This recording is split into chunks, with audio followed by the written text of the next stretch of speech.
ओम शांति। 4 मई 2022 के महावाक्य हैं, मीठे बच्चे, श्रीमत पर पवित्र बनो तो धर्मराज की सजाओं से छूट जाएंगी। हीरे जैसा बनना है तो ज्ञान अमृत पियो, विष को छोड़ो।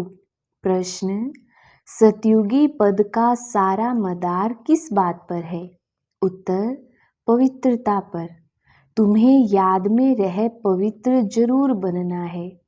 पवित्र बनने से ही सद्गति होगी। जो पवित्र नहीं बनते वे सजा खाकर अपने धर्म में चले जाते हैं।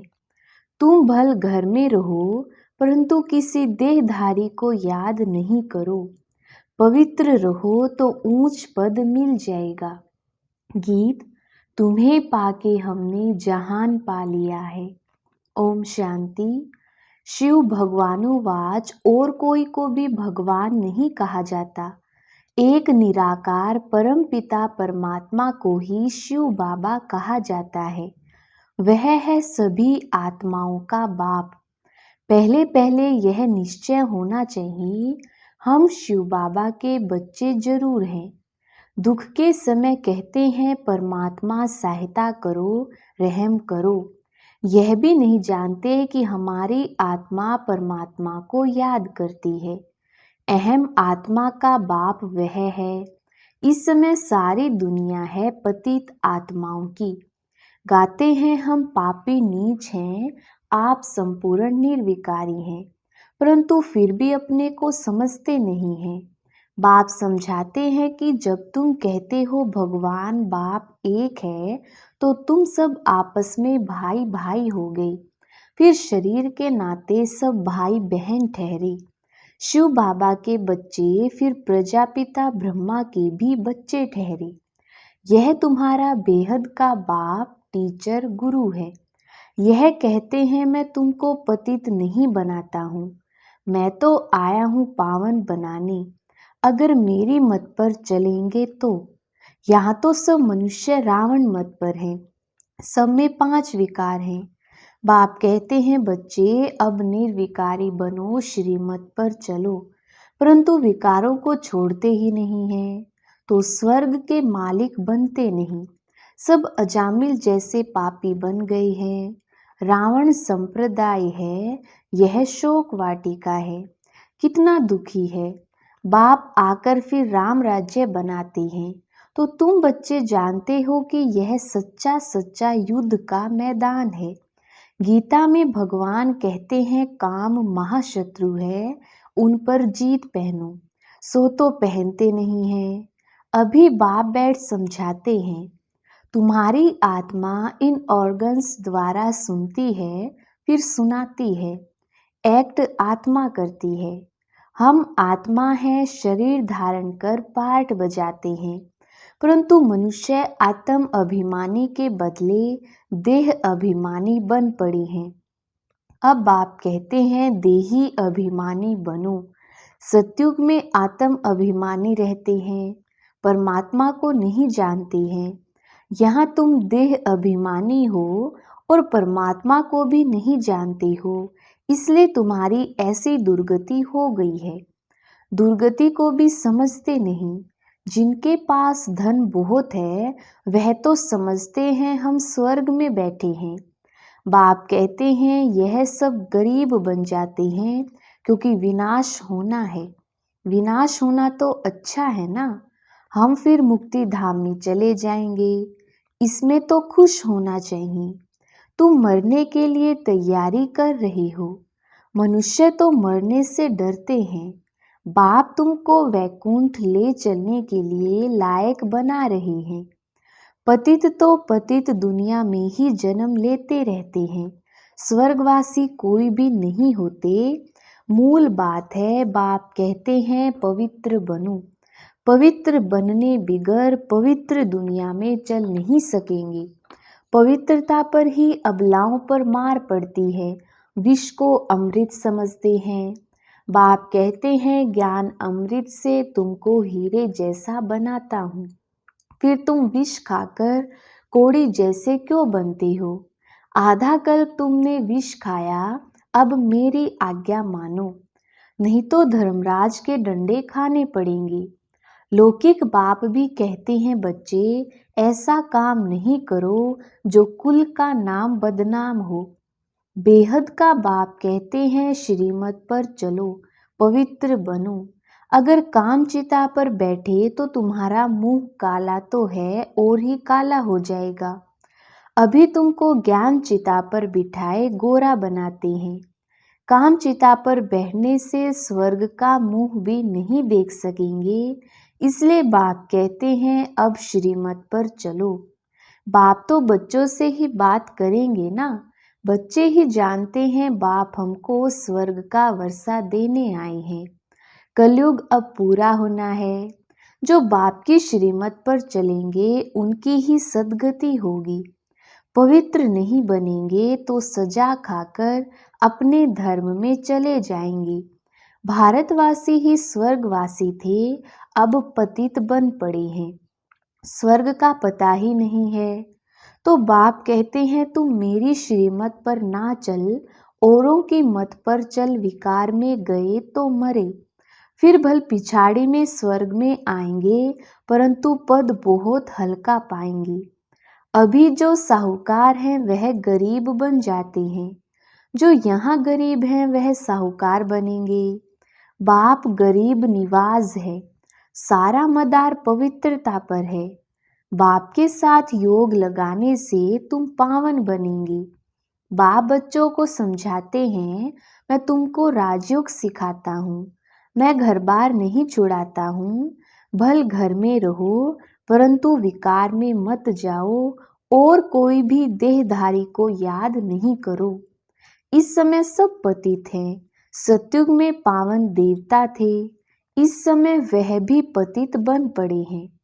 पुनर्जन्म लेते लेते अब अंतिम जन्म हो गया है। तुम सब पार्वतियां हो, तुमको अब अमरनाथ बाप अमर कथा सुना रहे हैं, अमरपुरी का मालिक बनाने। तो अब अमरनाथ बाप को याद करो, याद से ही तुम्हारे विकर्म विनाश होंगे। बाकी शिव शंकर व पार्वती कोई पहाड़ों पर नहीं बैठे हैं, यह सब भक्ति मार्ग के धक्के हैं। आधा कल्प बहुत धक्के खाए हैं, अब बाबा कहते हैं मैं तुमको स्वर्ग में ले जाऊंगा।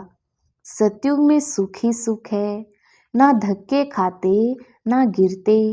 मुख्य बात है ही पवित्र रहने की। यहाँ जब बहुत अत्याचार करते हैं तो पाप का घड़ा भर जाता है और विनाश होता है। अब एक जन्म पवित्र बनो तो पवित्र दुनिया के मालिक बन जाएंगे। अब जो श्रीमत पर चले, अगर कल्प पहले श्रीमत पर नहीं चले हैं तो अभी भी नहीं चलेंगे, ना पद पाएंगे। एक बाप के तुम बच्चे हो, तुम तो आपस में भाई बहन हो गए, परंतु बाप का बनकर अगर गिरे तो और भी रसातल में चले जाएंगे और ही पाप आत्मा बन जाएंगी। यह है ईश्वरीय गवर्नमेंट। अगर मेरी मत पर पवित्र नहीं बनी तो धर्मराज द्वारा बहुत कड़ी सजा खानी पड़ेगी। जन्म जन्मांतर के जो पाप किए हैं उन सब की सजा खाकर हिसाब किताब चुकतू करना होगा। या तो योग बल से विकर्मों को भस्म करना होगा, या तो बहुत कड़ी सजा खानी पड़ेगी। कितने ढेर ब्रह्मा कुमार और कुमारियां हैं, सब पवित्र रहते हैं, भारत को स्वर्ग बनाते हैं। तुम हो शिव शक्ति, पांडव सेना, गोप गोपियां, इसमें दोनों आ जाते हैं। भगवान तुमको पढ़ाते हैं। लक्ष्मी नारायण को भगवती भगवान कहते हैं, उन्हों को जरूर भगवान ने ही वर्षा दिया होगा। भगवान ही आकर तुमको देवता बनाते हैं। सतयुग में यथा राजा रानी तथा प्रजा रहते हैं, सब श्रेष्ठाचारी थे, अब रावण राज्य है। अगर राम राज्य में चलना है तो पवित्र बनो और राम की मत पर चलो। रावण की मत से तो तुम्हारी दुर्गति होती है। गाया हुआ भी है, किनकी दबी रहेगी धूल में। सोना आदि जमीन में दीवारों में छिपाते हैं, अचानक मरेंगे तो सब कुछ वहाँ ही रह जाएगा। विनाश तो होना ही है। अर्थक्वेक आदि जब होती है तो चोर लोग भी बहुत निकल पड़ते हैं। अब धनी बाप आया है तुमको अपना बनाकर विश्व का मालिक बनाने। आजकल वानप्रस्थ अवस्था में भी विकार बिगर रह नहीं सकते, बिल्कुल ही तमो प्रधान हो गए हैं। बाप को पहचानते ही नहीं। बाप कहते हैं मैं पवित्र बनाने आया हूँ। अगर विकार में जाएंगे तो बड़ी कड़ी सजा खानी पड़ेगी। मैं पवित्र बनाए पवित्र दुनिया स्थापन करने आया हूँ। तुम फिर पतित बन विघन डालते हो। स्वर्ग की रचना करने में बाधा डालते हो तो बहुत कड़ी सजा खानी पड़ेगी। मैं आया हूँ तुमको स्वर्गवासी बनाने के लिए। अगर विकार नहीं छोड़ेंगे तो धर्मराज द्वारा बहुत मारे जाएंगे। बहुत त्राही त्राही करनी पड़ेगी। यह इंद्र सभा है। कहानी है ना, वहाँ ज्ञान परियां थी, किसी पतित को ले आई तो उनका वाइब्रेशन आता था। यहाँ सभा में किसी पतित को नहीं बिठाया जाता है। पवित्रता की प्रतिज्ञा करने बिगर बिठाया नहीं जाता, नहीं तो फिर ले आने वाले पर भी दोष पड़ जाता है। बाप तो जानते हैं फिर भी ले आते हैं तो शिक्षा दी जाती है। शिव बाबा को याद करने से आत्मा शुद्ध हो जाती है। वायुमंडल में साइलेंस हो जाती है। बाप ही बैठ परिचय देते हैं कि मैं तुम्हारा बाप हूँ। 5000 वर्ष पहले मुआफिक तुमको मनुष्य से देवता बनाने आया हूँ। बेहद के बाप से बेहद सुख का वर्षा लेना है। अच्छा, मीठे मीठे सिकिलधे बच्चों प्रति माता पिता बाप दादा का याद प्यार और गुड मॉर्निंग। रूहानी बाप की रूहानी बच्चों को नमस्ते। हम रूहानी बच्चों की रूहानी बाप दादा को याद प्यार, गुड मॉर्निंग और नमस्ते जी। धारणा के लिए मुख्य सार। पहला पॉइंट, योग बल द्वारा विकर्मों के सब हिसाब किताब चुकतू कर आत्मा को शुद्ध और वायुमंडल को शांत बनाना है। दूसरा पॉइंट, बाप की श्रीमत पर संपूर्ण पावन बनने की प्रतिज्ञा करनी है। विकारों के वश होकर स्वर्ग की रचना में विघन रूप नहीं बनना है। वरदान, मन बुद्धि की स्वच्छता द्वारा यथार्थ निर्णय करने वाले सफलता संपन्न भव। विस्तार, किसी भी कार्य में सफलता तब प्राप्त होती है जब समय पर बुद्धि यथार्थ निर्णय देती है, लेकिन निर्णय शक्ति काम तब करती है जब मन बुद्धि स्वच्छ हो, कोई भी किचड़ा ना हो। इसलिए योग अग्नि द्वारा किचड़े को खत्म कर बुद्धि को स्वच्छ बनाओ। किसी भी प्रकार की कमजोरी यह गंदगी है। जरा सा व्यर्थ संकल्प भी किचड़ा है। जब यह किचड़ा समाप्त हो तब बेफिक्र रहेंगे और स्वच्छ बुद्धि होने से हर कार्य में सफलता प्राप्त होगी। स्लोगन, सदा श्रेष्ठ और शुद्ध संकल्प इमर्ज रहें तो व्यर्थ स्वतः मर्ज हो जाएंगे। मातेश्वरी जी के मधुर महावाक्य। मम्मा ने कहा, इस कलयुगी संसार को असार संसार क्यों कहते हैं? क्योंकि इस दुनिया में कोई सार नहीं है। माना कोई भी वस्तु में वह ताकत अथवा सुख शांति पवित्रता नहीं है। इस सृष्टि पर कोई समय सुख शांति पवित्रता थी, अभी वह नहीं है, क्योंकि अभी हरेक में 5 भूतों की प्रवेशता है।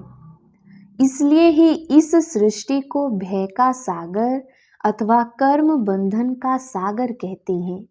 इसमें हरेक दुखी हो परमात्मा को पुकार रहे हैं। परमात्मा हमको भव सागर से पार करो। इससे सिद्ध है कि जरूर कोई अभय अर्थात निर्भयता का भी संसार है जिसमें चलना चाहते हैं। इसलिए इस संसार को पाप का सागर कहते हैं, जिससे पार कर पुण्य आत्मा वाली दुनिया में चलना चाहते हैं। तो दुनियाएं दो हैं, एक सतयुगी सार वाली दुनिया, दूसरी है कलयुगी असार की दुनिया।